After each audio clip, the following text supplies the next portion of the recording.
Captain Thura of the Nexari Exploration Corps felt a familiar tightness in her crystalline chest cavity as their scout ship approached the third planet of the Sol system.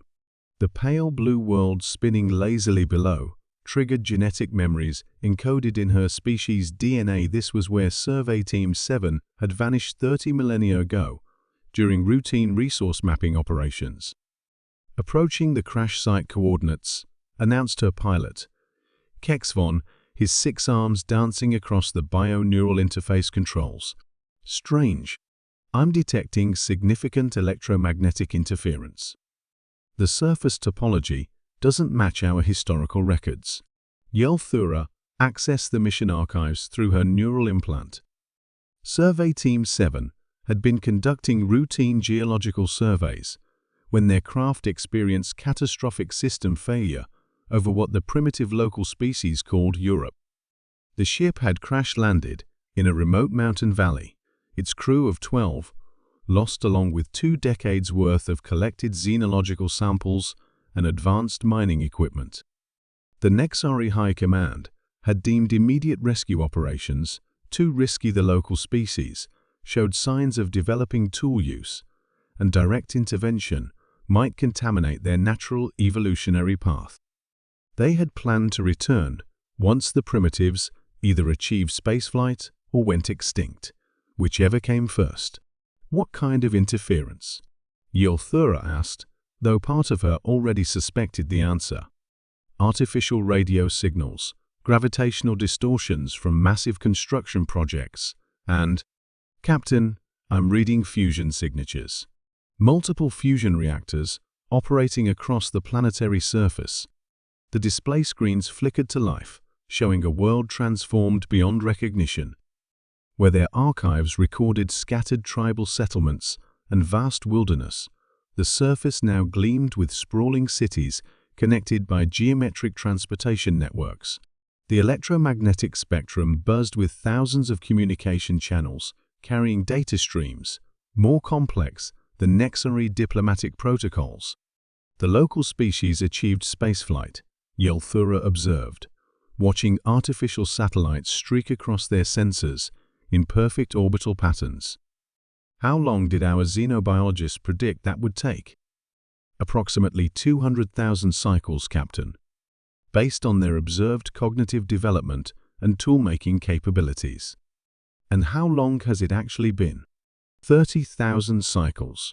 The implications hung in the recycled air like a toxic gas. The primitive ape descendants they had catalogued as Homo sapiens had not only survived, but had achieved technological advancement at a rate that defied every xenobiological model in Nexari science. Begin descent to the crash site, Thura ordered. Maintain cloaking protocols until we can assess the situation. As they approached the coordinates where Survey Team 7 had met their fate, the landscape below revealed its secrets.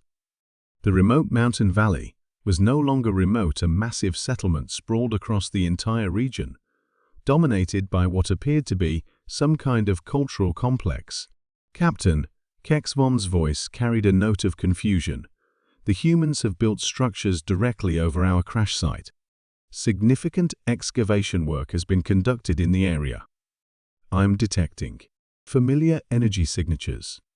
Thura's fear crystallized into certainty. They found the ship. The descent brought them close enough for detailed scans, revealing the full scope of their predicament. The humans hadn't just found the Nexari vessel, they had completely excavated it, studied it, and apparently built an enormous facility around it. Worse yet, the energy signatures suggested they had successfully reverse-engineered critical technologies. Sir, I'm detecting Nexari power core signatures from 17 different locations across the planet. They've replicated our fusion technology. Land us in the designated visitor area, Thura said grimly, pointing to what appeared to be a clearly marked landing zone adjacent to the human facility. The fact that they had anticipated alien visitors and prepared accordingly was somehow the most unsettling discovery yet. The delegation that met them consisted of 3 humans, 2 females, and 1 male, all wearing simple ceremonial robes. The lead individual, an elderly woman with silver hair, stepped forward and spoke in perfect Nexari. "Welcome back, travelers from the stars. I am Dr. Elena Vasquez, director of the Nexari Heritage Foundation. We have been expecting your return." Yelthura felt her bioluminescent patches dim with shock. "You speak our language?" Your crew left behind extensive linguistic databases. We've had 30,000 years to study them. Dr. Vasquez gestured toward the impressive complex behind her. "Would you like to see what we've done with your ship?" The guided tour that followed challenged every assumption Yelthura held about primitive species and technological development. The humans had not merely salvaged the Nexari vessel, they had created an entire museum and research center around it. The ship itself sat in a place of honor, meticulously restored to operational condition. "We couldn't save your crew," Dr. Vasquez explained, as they walked through halls lined with perfectly preserved Nexari artifacts. "By the time our ancestors found the crash site, too much time had passed. But we gave them full honors according to the cultural protocols described in your databases." She led them to a memorial chamber where the remains of Survey Team 7 rested in crystalline sarcophagi, surrounded by recreations of their homeworld's flora and astronomical displays showing the Nexari star system. "We used your navigation data to locate your home system about 12,000 years ago," Dr. Vasquez continued casually. "We sent several diplomatic missions, but your worlds appeared to be abandoned. We assumed your civilization had either transcended to higher dimensional existence or relocated to another galaxy entirely." Yelthura exchanged glances with her crew. The truth was far more mundane. The Nexari had simply forgotten about the lost survey team, focusing their expansion efforts on resource-rich systems rather than backwater worlds populated by primitive mammals. "Your mining equipment proved particularly educational," the human continued, leading them to another wing of the facility. "The molecular assemblers helped us advance our nanotechnology by several millennia. And your xenobiological samples."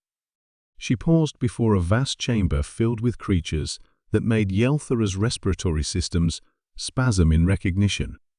Hundreds of species from across the galaxy, many of which the Nexari had catalogued and forgotten, thrived in carefully maintained habitats. "We've been serving as a preservation ark for endangered species across this galactic arm. Your databases contain genetic information for over 3,000 extinct civilizations. We felt it was our responsibility to ensure their legacy survived." As the tour concluded in a conference room overlooking Earth's blue skies, Dr. Vasquez made an offer that left the Nexari delegation speechless. "You're welcome to reclaim your ship and equipment, of course. We've prepared complete copies of all our research for your archives. But we hoped we might discuss a different arrangement." "What kind of arrangement?" Yelthura asked. "Partnership. You see, we've learned that the galaxy is largely empty now. Most of the great civilizations have vanished, moved on, or simply lost interest in material existence. But life continues to evolve, continues to need guidance and protection. We've been doing the work alone for millennia, but we could accomplish so much more together." Yelthura looked at the star charts displayed on the walls, showing the vast networks of preservation sites and protected systems that humanity had established across local space.